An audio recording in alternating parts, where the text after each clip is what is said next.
Selamat datang dalam kegiatan sosialisasi standar etika dan perilaku. Pada kesempatan kali ini, terdapat 4 topik bahasan yang menjadi fondasi utama, diantaranya adalah 1. Standar etika dan perilaku. 2. Konflik kepentingan dan prinsip penanganannya. 3. Hubungan dengan pihak eksternal. 4. Fraud, pelanggaran etika, suap, dan gratifikasi. Standar etika dan perilaku disusun sebagai panduan dalam pengambilan keputusan dan sebagai landasan perilaku sehari-hari bagi seluruh insan perusahaan, termasuk komisaris, direksi, dan seluruh insan perusahaan. Adapun hal-hal yang wajib dilakukan sebagai insan perusahaan adalah 1. Patuhi hukum pemerintahan dan regulasi perusahaan. 2. Jaga integritas dan etika kerja. 3. Lindungi aset dan informasi atau data perusahaan. 4. Bangun lingkungan kerja yang sehat dan positif. 5. Kembangkan kompetensi dan inovasi diri. Selanjutnya, hal-hal yang tidak boleh dilakukan sebagai insan perusahaan adalah 1. Jangan melanggar hukum dan etika. 2.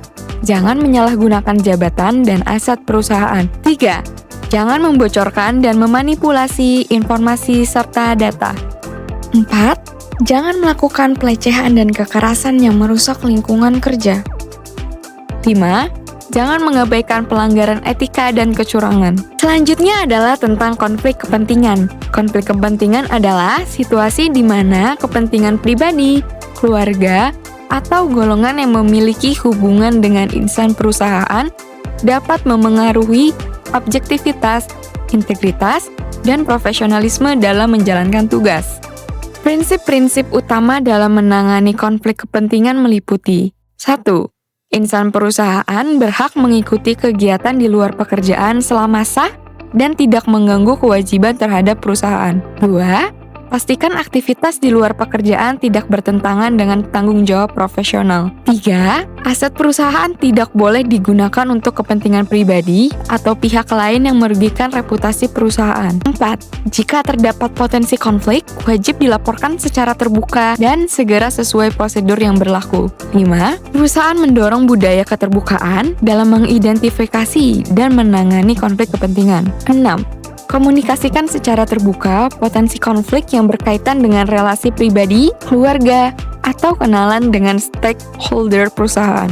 Bagian selanjutnya adalah hubungan dengan pihak ketiga. Dalam menjalankan tugas dan tanggung jawab, insan perusahaan tentu seringkali berinteraksi dengan vendor, mitra kerja, dan pihak eksternal lainnya.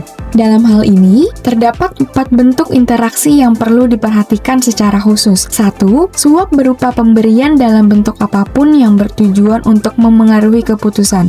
2. Gratifikasi berupa pemberian yang dilakukan setelah suatu keputusan telah ditetapkan. 3. Jamuan seperti makan siang, parsel, atau bentuk hiburan lainnya. 4. Pemerasan berupa permintaan suap, gratifikasi, dan entertainment oleh oknum Buma. Selanjutnya, dalam menjaga transparansi dan integritas hubungan dengan pihak ketiga, Buma telah menetapkan alur pelaporan yang jelas untuk setiap bentuk pemberian yang diterima oleh karyawan dari vendor atau pelanggan. Langkah-langkah pelaporannya adalah sebagai berikut. 1.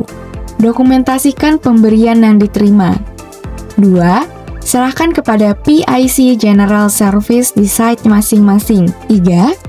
Laporkan kepada atasan langsung dan komite etik. Laporan dapat disampaikan melalui WhatsApp atau email resmi. Sebagai bagian dari komitmen perusahaan dalam menjaga integritas dan etika kerja, Buma menyediakan saluran pelaporan khusus melalui inisiatif yang disebut Defense. Jika Anda mengetahui atau mencurigai adanya pelanggaran di lingkungan kerja, jangan ragu untuk lapor melalui WhatsApp hotline 0813 1887 0034. Email defense@bukitmakmur.com. Sebagai bagian dari komitmen untuk memastikan seluruh insan perusahaan memahami dan menerapkan kode etik secara menyeluruh, kini proses sosialisasi dan pengesahan COC telah terintegrasi dalam platform digital BSpace 2.0. Berikut langkah-langkah yang perlu Anda ikuti. 1. Masuk akun BSpace 2.0.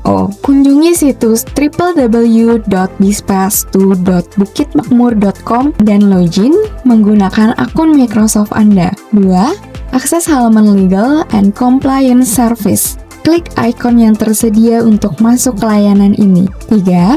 Pilih menu Code of Conduct. Anda akan diarahkan ke halaman khusus untuk proses pengesahan COC. 4.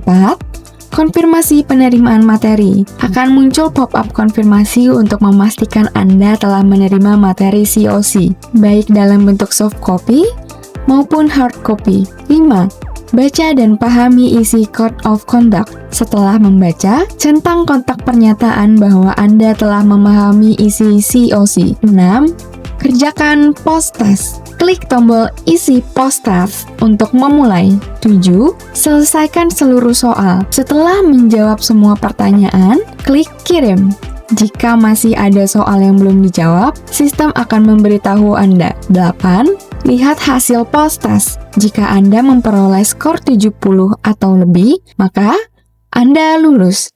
Namun, jika skor Anda di bawah 70, maka Anda belum lulus. Silakan pelajari kembali materi dan ulangi post test. Sekian dan terima kasih atas perhatian Anda dalam sosialisasi ini. Kepercayaan tumbuh dari kejujuran dan integritas adalah fondasinya. Mari kita junjung tinggi integritas demi memperkuat reputasi perusahaan yang kita banggakan.